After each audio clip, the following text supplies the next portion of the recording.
కవిత అరెస్టుపై KCR next plan ఏంటి? ఏం చేయబోతున్నారు? బయటకు తీసుకొచ్చేందుకు ఎలాంటి ప్రణాళికలు వేస్తున్నారు? అసలే ఎన్నికల వేళ, అందులోనూ ప్రచారాలు, సభలు, పార్టీ నేతల వలసలతో కేసీఆర్ ఆపసోపాలు పడుతుంటే కుమార్తె అరెస్టు మరింత గుదిబండగా మారింది. కేటీఆర్, హరీష్ రావు స్పందించినా కేసీఆర్ మాత్రం ఎలాంటి సమావేశం ఏర్పాటు చేయలేదు. దాని గురించి మీడియా ఎదుట కూడా ప్రస్తావించలేదు.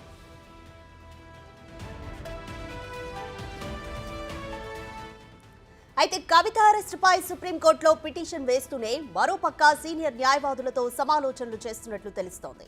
లోక్సభ ఎన్నికల్లో శ్రేణుల మనోధైర్యం దెబ్బతీసే విధంగా రాజకీయ కుట్రలో భాగంగా అరెస్టు జరిగిందని సీనియర్ నేతలతో అన్నట్లు సమాచారం.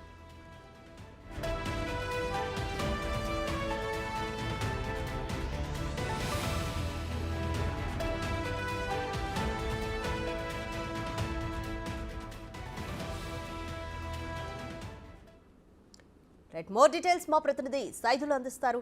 సైదులు, కవిత అరెస్టుపై ఇప్పటి వరకు అన్న కేటీఆర్ అలాగే హరీష్ రావు ఘాటుగానే స్పందించారు. అయితే కేసీఆర్ మాత్రం ఇప్పటి వరకు మౌనం వహించారు. కేసీఆర్ మౌనం వెనుక అర్థం ఏమనుకోవాలి?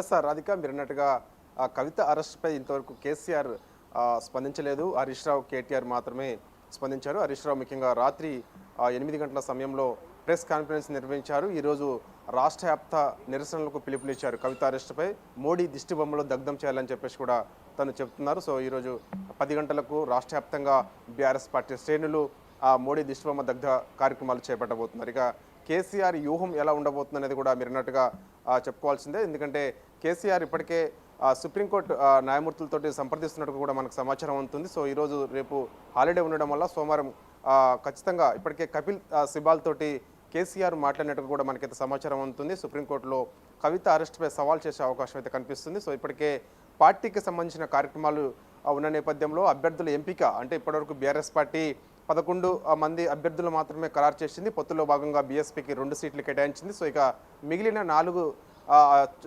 లోక్సభ స్థానాల అభ్యర్థులను ప్రకటన చేయాల్సి ఉంటుంది. సో ఈ రోజు లేదో రేపు ఒక క్లారిటీ వచ్చే అవకాశం కనిపిస్తుంది. పెండింగ్లో ఉన్న లోక్సభ అభ్యర్థులు మాత్రం మెదక్, సికింద్రాబాద్, నల్గొండ, భువనగిరి ఈ 4 లోక్సభ స్థానాల అభ్యర్థులను కేసీఆర్ ఈరోజు లేదా రేపు ప్రకటన చేస్తారు. ప్రకటన చేసిన తర్వాత ఇక ప్రచార కార్యక్రమాల్లో విస్తృతంగా చేసేందుకు కూడా రంగం సిద్ధం చేసుకుంటున్నారు. అయితే ఈసారి ప్రచార కార్యక్రమంలో ముఖ్యంగా కవిత అరెస్టుకు సంబంధించి కేసీఆర్ ఎక్కువగా ప్రజలను ఉద్దేశించి మాట్లాడే అవకాశం కనిపిస్తుంది. ఎందుకంటే నిన్న అరెస్ట్ అయిన తర్వాత కేసీఆర్ మౌనం ఖచ్చితంగా ఎప్పుడైతే ప్రజల ముందు మౌనం వీడే అవకాశం అయితే ఎక్కువగా కనిపిస్తుంది. ఎందుకంటే ఖచ్చితంగా కవిత అరెస్టుకు సంబంధించి ఒక రాజకీయ దురుద్దేశంతోనే ఇప్పుడు బీజేపీ వ్యవహరిస్తుందని చెప్పేసి కూడా ఇటు ఇప్పటికే బీఆర్ఎస్ పార్టీ చెప్తున్న నేపథ్యంలో సో ఇక ఖచ్చితంగా ఇక్కడ మమ్మల్ని ఒక మనోధైర్యం దెబ్బతీసేందుకు లోక్సభ ఇప్పటికే శాసనసభ ఎన్నికల ఓటమి తర్వాత రానున్న లోక్సభ ఎన్నికల్లో ఒక దెబ్బ తీసేందుకు ఒక కుట్ర పన్ని ఈరోజు కవిత అరెస్ట్ చేశారని చెప్పేసి కూడా ఇప్పటికే బీఆర్ఎస్ పార్టీ చెప్తుంది. కాబట్టి సో ఖచ్చితంగా ఇక కేసీఆర్ మాత్రం ఆ ప్రచార కార్యక్రమాల్లో మాత్రం ఈరోజు ఎన్నికల నోటిఫికేషన్ వచ్చిన తర్వాత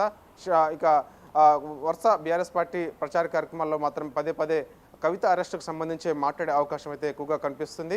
సో ఏదేమైనా సరే ఇప్పటికే కవిత అరెస్టుకు సంబంధించి ఇటు సుప్రీంకోర్టులో సవాల్ చేయడము దాన్ని ఖచ్చితంగా ఎదుర్కొంటామని చెప్పేసి కూడా చెప్తున్న పరిస్థితి కనిపిస్తుంది. చూడాలిగా మరి కాసేపట్లో కేటీఆర్ కూడా ఇక్కడ నుంచి హైదరాబాద్ నుంచి ఢిల్లీకి వెళ్తారు. రాత్రినే ఢిల్లీ వెళ్ళారని చెప్తున్నారు. కానీ సో కేటీఆర్ ప్రస్తుతం ఇక్కడ హైదరాబాద్లో ఉన్నట్టు కూడా మనకు సమాచారం వస్తుంది. సో ఇక కాసేపట్లో కేటీఆర్ కూడా ఢిల్లీ వెళ్తారని చెప్పేసి కూడా చెప్తున్నారు. సో కవితతో కూడా ఈడీ ఇచ్చిన సమయంలో కవితతో కూడా కేటీఆర్ భేటీ అయ్యే అవకాశం అయితే స్పష్టంగా కనిపిస్తుంది.